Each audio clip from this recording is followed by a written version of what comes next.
Na mizah imate po 4 tkanine. Izberite tisto tkanino, ki se po svojem nastanku razlikuje od preostalih 3. Je to tkanina A, B, C ali D? Seveda lahko tkanino tudi potipate, če vam bo kaj pomagalo.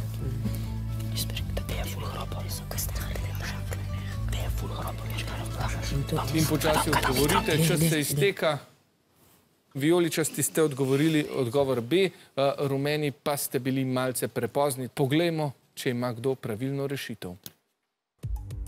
Rastline imajo v našem življenju pomembno vlogo, med drugim zato, da ne hodimo goli.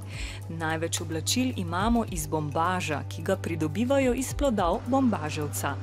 Lan je trša tkanina, ki jo dobimo iz stebel lanu, in enako je pri konopljeni tkanini. Svila pa ni rastlinski proizvod, ampak živalski. Svileno nitko pridobivajo namreč s pomočjo gosenic. Ko se gosenica sviloprejka zabubi, obda svojo bubo še svileno nitko. V enem zapredku je lahko tudi 1 kilometer svilene niti.